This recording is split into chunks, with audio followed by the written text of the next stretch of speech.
देखो क्वेश्चन है JEE advance 2010 का पैसेज बेस्ड है जिसपे 3 सवाल आधारित हैं। ठीक है, क्वेश्चन कह रहा है consider the polynomials f x equal to 1 plus 2x plus 3x square plus 4x cube, let s be the sum of all distinct real roots of f x and let t equal to mod S.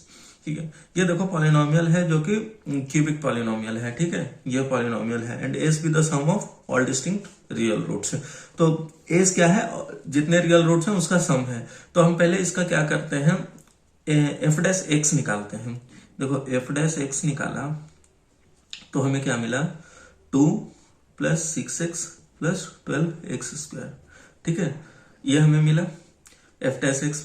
ये देखो अगर इसका हम ये quadratic equation आ गया, इसका अगर हम डिटर्मिनेंट्स निकालेंगे तो क्या आएगा, बी स्क्वायर मतलब 36 माइनस 4ac माने 4 दूनी 8 12 8 96, 36 माइनस 96 मतलब आपका 60 आ गया, लेस देन माइनस 60 आ गया। ठीक है, आप ऐसे लिख लो, बी स्क्वायर 36 माइनस 4ac 12 8 96 मतलब माइनस 60 मतलब लेस देन 0। तो इसका मतलब क्या है कि ये इसका एफ डैश एक्स का कोई रूट एग्जिस्ट नहीं करेगा। तो एफ एक्स का जो ग्राफ होगा क्यूबिक पॉलिनोमियल का, कोफिशिएंट एक्स क्यू का 4 है मतलब पॉजिटिव है, ऊपर से आएगा ऐसे एक बार कट करके चला जाएगा, बस एक ही बार कट करेगा क्योंकि एफ डैश एक्स का कोई रूट एग्जिस्ट नहीं कर रहा है, तो एक ही बार बस वो करेगा, इसका एक ही रियल रूट से एग्जिस्ट करेगा। ठीक है, अब दूसरा देखो और क्वेश्चन पढ़ते हैं, the real number S lies in the interval. अब वो कह रहा है कि जो एस क्या था, sum of all distinct real roots एक ही मिला मतलब अब यही एस बन गया।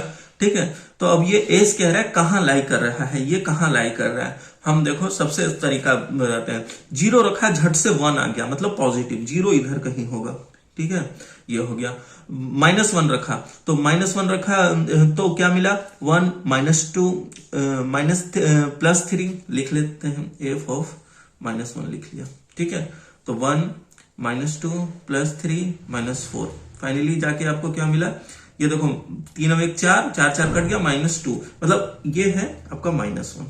ठीक है, अब हमें 0 और -1 के बीच में लाई कर रहा है। ठीक है, ऑप्शन बी सीधे एलिमिनेट कर दो भाई, -11 पहुंच गया ये। ठीक है, और ये 0 और 1/4 यही कहीं आएगा। ठीक है, तो ये भी गया। ठीक है, अब आप देखो -3 और -1/2 के बारे में कुछ नहीं कर सकते, कह सकते हैं 0 और -1/4 के बीच में भी हम कुछ नहीं कह सकते हैं। ठीक है, अब आप देखो इसके बाद आप क्या करोगे, हाँ ये और ये हमें 2 दिख रहे हैं। ठीक है, तो हम क्या करते हैं, -1/2 ले लेते हैं। ठीक है, -1/2 लिया, -1/2 लिया तो f of -1/2 is equal to 1 -1 plus 3/4 -1/2, ये कट गया। ये देखो 0.75 -0.5 -1/2 यही आएगा।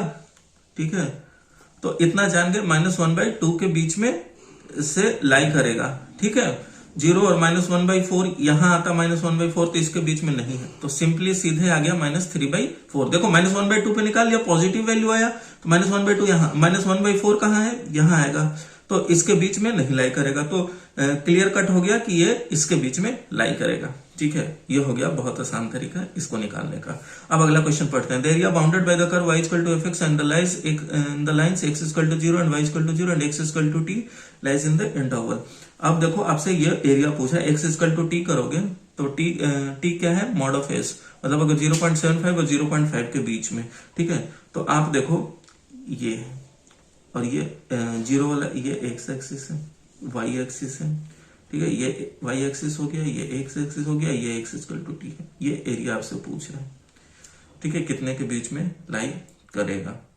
ठीक है, ये देखो ये जो लाइन कितना है, ये है 0.75 या 0.5। ठीक है, क्योंकि मॉड ले लेंगे, ये मॉड एस के बराबर है।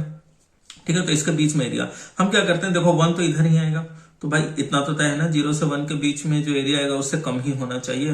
तो आप देखो इसका एरिया निकाल लेते हैं, इसको एक बार इंटीग्रेट करते हैं उस पॉलिनोमियल को। ठीक है, इंटीग्रल fx dx निकाल लेते हैं, तो क्या आएगा, x⁴ plus x³ plus x square plus x, यही इंटीग्रेशन करके आएगा।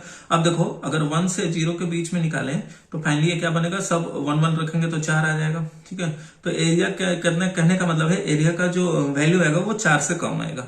ठीक है, अब आपको बताते हैं। ये देखो ऑप्शन सी लिख रहा है 9 10, मतलब 9 और 10 के बीच में, मतलब 9.5 9.7 गलत है भाई, 4 से कम ही आ रहा है। ठीक है, पहला चीज ये ऑप्शन एलिमिनेट कर दिया 1 से निकाल के। अब आप देखो 0.5 और 0.75 बीच में 1/2 तक ले जाते हैं, 1/2 रखते हैं इसमें, तो कितना आया 1/16 प्लस 1/8 प्लस 1/4 प्लस 1/2, 0 रख देंगे तो 0 ही आ जाएगा।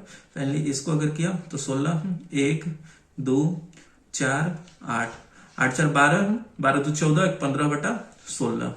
ठीक है, 15/16। ठीक है, अब आप देखो 15/16 तो हमें 0.5 पे ही मिल गया है, इससे और वैल्यू ज्यादा ही मिलेगा क्योंकि 0.75 तक हमें करना है, तो 0.5 से ये वैल्यू आया है, इससे बड़ा ही। ये देखो 11/16 कह रहा है, 21/64। ठीक है, 21/64 से 11/16, यहां जब हमें 15/16 मिल रहा है तो ये तो गलत हो गया। ठीक है, ये गलत हो गया। और जब 21/64 कम ही वैल्यू था 11/16 से, तो ये देखो ऑप्शन ये भी एलिमिनेट हो गया, तो करेक्ट ऑप्शन ए आ गया। भाई 21/64 11/16 से कम है और हम कह रहे हैं 15/16 से ज्यादा ही होना चाहिए, तो ये ऑप्शन कैसे गया? 21/64 से और ये कम कह रहा है, तो ये भी गया। ठीक है, अब कह रहा है द फंक्शन f'(x) पूछ रहा है, f'(x) आप ये निकाले हो, क्या है f'(x)? अगर हम 2 फैक्टर आउट कर दें इसमें से, तो f'(x) जो आपके पास है वो क्या है? f'(x) = 6x² plus 3x plus 1। ठीक है, इसका ग्राफ बनाते हैं। ये देखो क्वाड्रेटिक इक्वेशन है, ग्राफ ऐसे आएगा। क्यों? क्योंकि इसका डिटर्मिनेंट लेस देन 0, तो रियल एक्सिस पे कट नहीं करेगा। ये देखो ये वैल्यू जो है यहां से यहां तक ये डिक्रीज कर रहा है और यहां से यहां तक ये इंक्रीज कर रहा है। तो ये देखते हैं ये वाला वैल्यू कौन सा है। इसका डेरिवेटिव जहां पे 0 हो जाएगा तो ये क्या हो गया? 12x plus 3 = 0। डेरिवेटिव लेंगे तो यही आएगा, तो x = -1/4। ये देखो -1/4 है x = अब आप देखो ऑप्शन पढ़ो, इंक्रीजिंग इन -t -1/4। भाई गलत है। ठीक है, इंक्रीजिंग देखो -t से -1/4 तक ये क्या है? डिक्रीज कर रहा है। ये देखो ऑप्शन बी में देखो ये लाइन लिखा हुआ है, डिक्रीजिंग इन -t से -1/4 के बीच में। ठीक है, एंड इंक्रीजिंग इन माइनस क्या है? 1/4 से t के बीच में। तो करेक्ट ऑप्शन कौन सा हो जाएगा आपका? बी। ठीक है, तो ये आपका आ जाएगा करेक्ट ऑप्शन आपके पास बी। देखो भाई -1/4 से बड़ा के वैल्यू में ये इंक्रीज कर रहा है और -1/4 से छोटा वैल्यू में ये डिक्रीज कर रहा है, तो करेक्ट ऑप्शन बी। तो ये था आपका जेईई एडवांस 2010 का क्वेश्चन।